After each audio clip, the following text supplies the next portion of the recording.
I've always vibed with long form content, be it books, videos, or audios. That's the only way I can truly connect with a person and their art.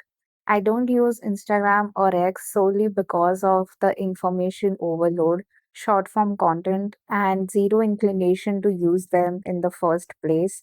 I don't feel like I'm missing out on something.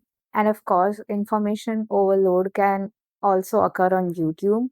It's just that I don't find it as distracting in comparison. YouTube and LinkedIn have always felt like a comforting space for me, both in terms of self expression and the quality of audience. I don't have any audience on YouTube as of now, but I do read comments from people on other videos, and they are some of the most wholesome comments filled with paragraphs. And that's what you get when your audience just understands you on a different level. That's beautiful to me. I like to be sucked into a video for hours and travel with them on this journey that they've created for me with a beautiful brain.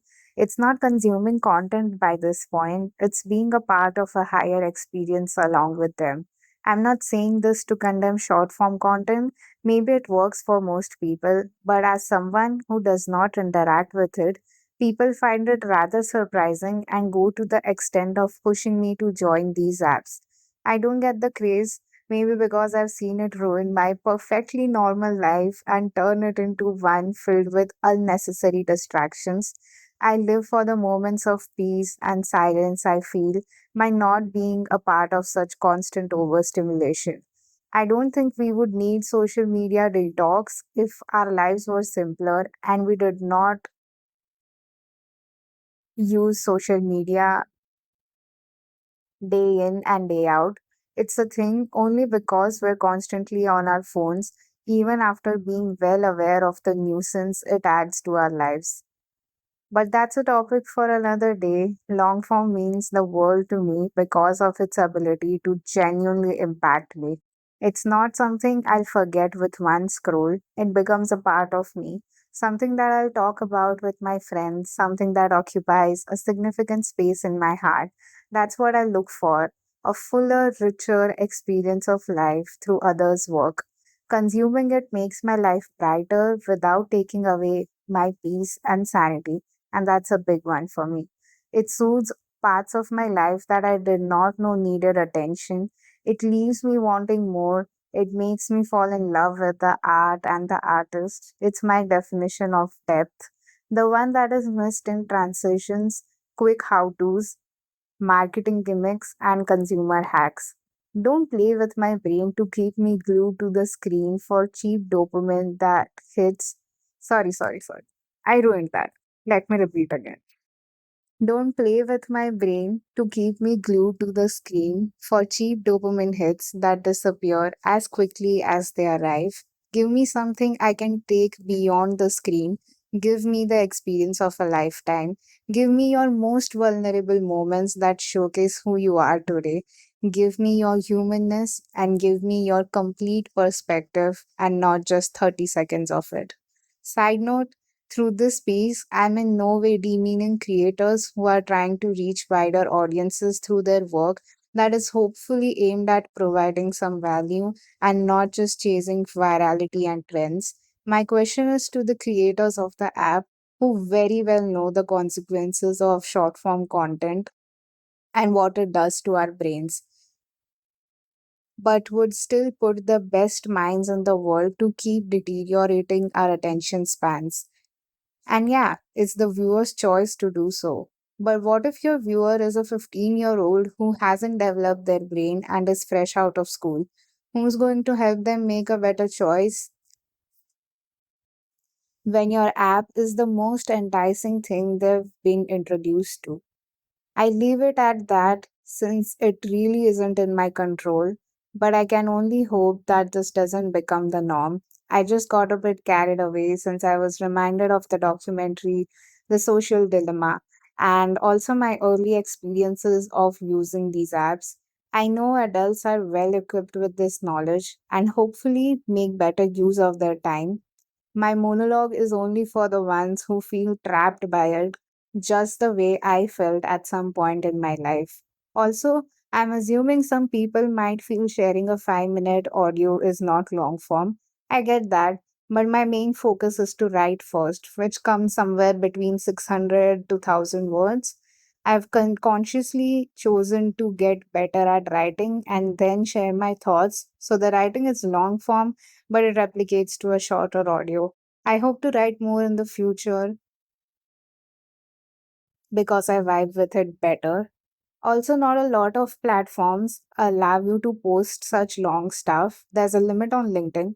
I could use Medium and emails as well, but I'm not active there or use it as a consumer myself. So I might pivot in the future if needed, but this feels good for now. That's it for today's journal entry. I don't know a lot of people who still enjoy long form, but every single time I come across one, my heart feels so happy to know someone has the patience and depth to consume it in the first place and can hold a conversation. And I only have like one or two friends like that. Absolutely love having conversations with them on what we find interesting, why we love long form so much, and why it is such an integral part of our lives. Like I use conscious a lot, but I consciously decided to not have any apps in general on my phone, so I don't spend much time on my phone. It is something I learned from Mohak Mangal, where in one of his videos he mentions that he does not have any social media apps on his phone except WhatsApp for obvious reasons. So yeah, that's where I got the inspiration to just remove all the apps. And yeah, I also have many app blocks in place. I can only use WhatsApp up to 10 p.m. at night. Then I can only watch movies on the weekends because I've blocked everything else on my phone. What else? Yeah, I only use my phone for reading and recording these audios mainly, but otherwise, my phone is not that useful. WhatsApp is also like none of my friends are very much into text. We would either call or meet. So, in that sense, I still feel glad that I stick to the human interaction part of it, or at least stay away from my phone as much as I can. Of course, when it comes to work and studying and things like that, you can't completely ignore it. And I use my computer for that sort of work, but I feel it's still better sitting on my desk than just using my using my phone for hours just doom scrolling. So yeah, I don't give that option to myself, and work is only supposed to be done with spine erect, which I'm trying to get better at on the desk. And yeah, I just want to stay as away from my phone as I can. And I have my books and things that I love to read or research about on the phone, because if I'm traveling or there's a lot of time to kill, I would rather do it in a manner that I enjoy. So yeah, there's that.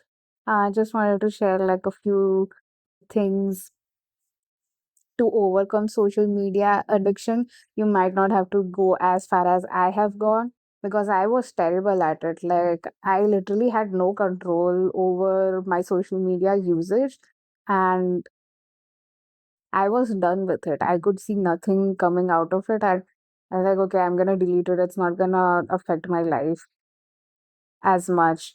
And yeah, it was such a, I can't even tell you how relieving it feels to not constantly check what's going on in the world and how much what, like, who went where, who ate what.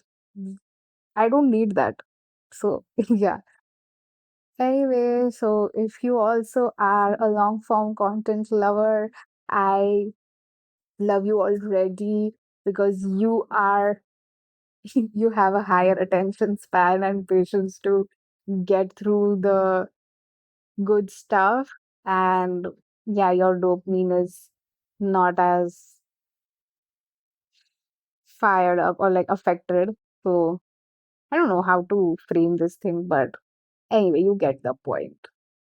You're not into instant gratification, and that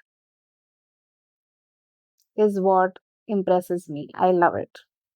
So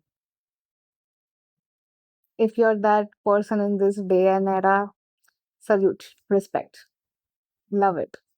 I think I've said this 3 times already, but you get it how much I wish to connect with people like these and enjoy knowing about them. So yeah, anyway, that's it for today. If you've made it this far, I always say this before.